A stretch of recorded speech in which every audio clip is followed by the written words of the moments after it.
కాకినాడ జిల్లా వేట్లపాలెంలోని బాణాసంచా తయారీ కేంద్రంలో భారీ పేలుడు ఘటనపై కూటమి ప్రజాప్రతినిధులు తీవ్ర దిగ్భ్రాంతి వ్యక్తం చేశారు. మృతుల కుటుంబాలకు ప్రగాఢ సంతాపం తెలిపారు. ప్రమాదంలో అధికార దుర్వినియోగానికి పాల్పడి ఉంటే ఖచ్చితంగా కఠిన చర్యలు తీసుకుంటామని తెలిపారు. ఈ ఘటనపై ఉన్నత స్థాయి కమిటీ వేసి దర్యాప్తు జరుపుతామన్నారు.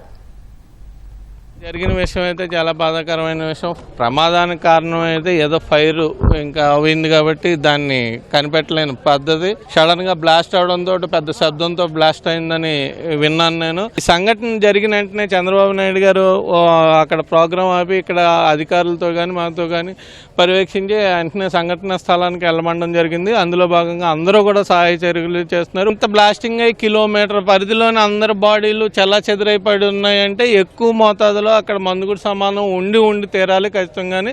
దాని ప్రభావం వల్ల ఇంత నష్టం జరిగింది. నేను వచ్చేటప్పుడు చూస్తే ఒక బాడీ తల లేదు ఓన్లీ మొండంతో ఉంది. ఆ విధంగా ఇవన్నీ కూడా జరగడం జరిగింది. అటువంటి పరిస్థితుల్లో ఎక్కడ పడ్డాయో నిలకడానికే చాలా టైం పట్టే పరిస్థితి ఉంది.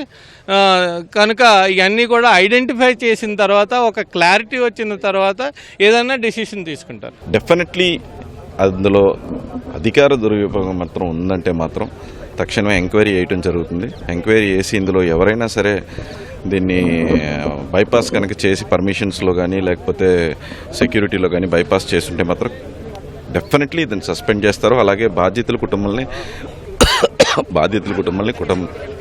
కుటుంబ ప్రభుత్వం, ముఖ్యమంత్రి గారు, ఉప ముఖ్యమంత్రి గారు మేమందరం కూడా డెఫినెట్లీ ఆదుకుంటాం. స్ట్రిక్ట్ ఎంక్వైరీ చేస్తారు. Judiciary plus revenue plus police అందరూ కలిసి ఉండేటట్టు ఓపెన్గా తెలిసేటట్టు ఎంక్వైరీ చేస్తారు. అందులో ఎంక్వైరీలో ఎవరిని తేలినా అది ఎవరైనా సరే తగిన ఇది మాత్రం తప్పదు.